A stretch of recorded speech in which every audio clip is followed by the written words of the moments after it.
from the New York Times. For Ukraine, a peace deal with Russia is not just about stopping the war, they wrote.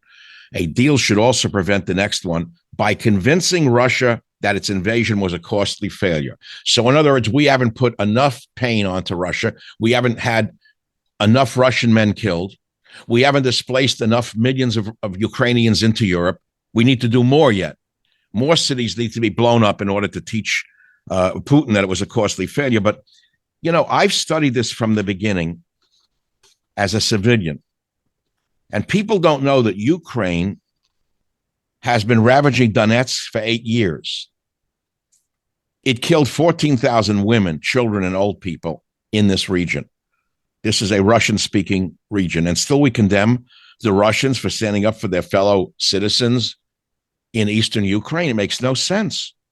And what about Zelensky, the hero, the Churchillian hero who banned Orthodox Christian churches he didn't like? And what about Zelensky and his cohorts banning Russian language schools? What about Zelensky, the war hero, banning even singing Russian songs? Never saw this mentioned once, Colonel. Or that he shut down all of the newspapers and any kind of outlets he didn't like, or that he outlawed any political party that was against him. You know, those are all things that we say are what Putin kind of would do, and instead we're blind to what he did there. All the things you just mentioned too. It's just egregious on our part. Well, but that's democracy, according to Anthony Blinken. Shutting down opposition newspapers, that's democracy. Shutting down opposition newspapers, TV stations, radio stations, banning elections, that's the democracy we're paying for in Ukraine. Yeah. How come we haven't read much about that in the old York Times or in the Washington Post? That's a real question I'd like an answer to, because, I mean, they're supposed to be, you know, democracy dies in darkness, says the Washington Post, and yet they're the ones that are casting the biggest shadow over truth. Colonel, you've been at war, and you know how horrible it is to see someone shot, dismembered, bleeding. We don't know those things. We read about them, watch war movies, and then go home with a bag of popcorn in our pockets, we civilians. How is it the American media is so bloodthirsty with regard to Ukraine and Zelensky? What's the genesis of this hatred for Russia? You know, during the last Trump administration, Russia and the U.S. joined forces in the air to defeat ISIS on the ground. There was a joint effort to destroy ISIS on the ground in the Middle East, to stop the rampaging, the raping of 9-year-old girls by ISIS. Russia was our ally. The minute Biden came along, Russia became our dire enemy again. And I remember that it was Hillary Clinton who vilified Putin. She kept calling him Hitler for years. What is this about the deep state in Russia? What's the genesis of this, Colonel? Well, I'm convinced that the genesis is the Cold War, because a lot of these folks you're mentioning there, certainly the Clintons are one of them, were steeped in the Cold War mentality, where, you know, it was the evil empire, as you know, our former president used to call them when they were the bad guys. Of course, now he then changed and said, you know, now then Gorbachev tear down this wall, and then they got together, and then he actually worked in cooperation with Russia, or with the Soviet Union at the time, because he wanted peace, and he was willing to do that. But there's too many people that would never transition from this evil empire mentality, and that Russia as the enemy. And frankly, when the Soviet Union disintegrated, when the Warsaw Pact disintegrated, and the actual physical threat that they posed disintegrated, by all rights, NATO should have had a big celebration and a parade and disbanded and went home, because there was no longer a need for it.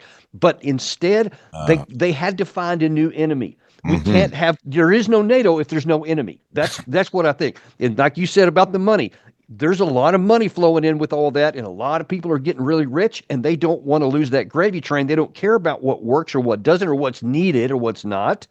And I think that has pervaded, and those people keep getting in positions of authority, and they replace them. They make sure they're replaced by other people who have the same mentality, and anyone who thinks differently is suppressed and kept down. And now that we have what we have, and it's going to work out to our disadvantage in a big way, and hopefully Trump will stop that from getting as bad as it could be, but I fear that the pressure may be too great.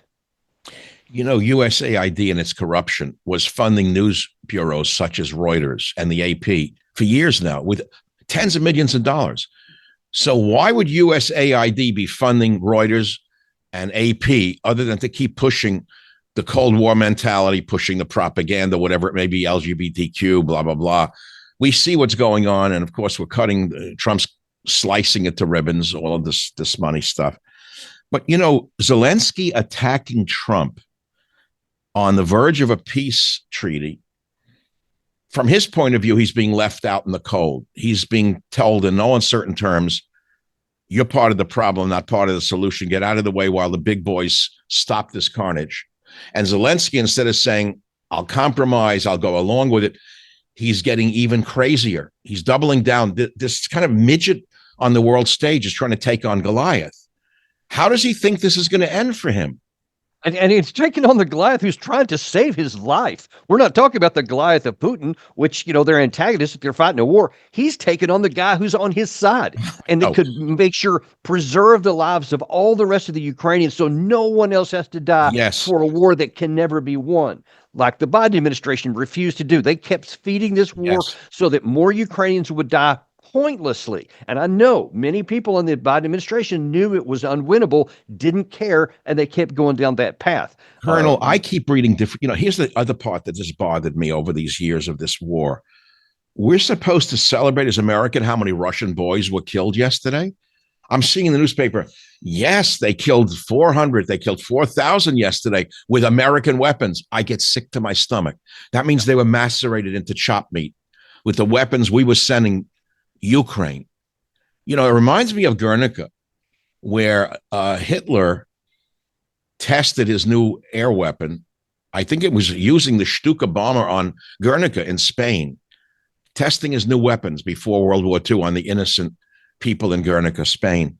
It's as though we become almost fascistic-like, testing our weapons on Russian men to see how well they work, how many we can macerate.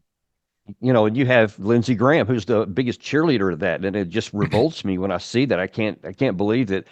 You know, I mean, he's a close confidant of Trump, who's saying the opposite. And in fact, I thought it was really great yesterday, Trump at the Mar-a-Lago conference, press conference, where he said kind of what you're saying. He said, I don't want anyone dying. I don't want the Russian troops dying. I don't want the Ukrainian troops dying. He wants to stop the carnage. That's supposed to be celebrated. And instead, people are condemning him.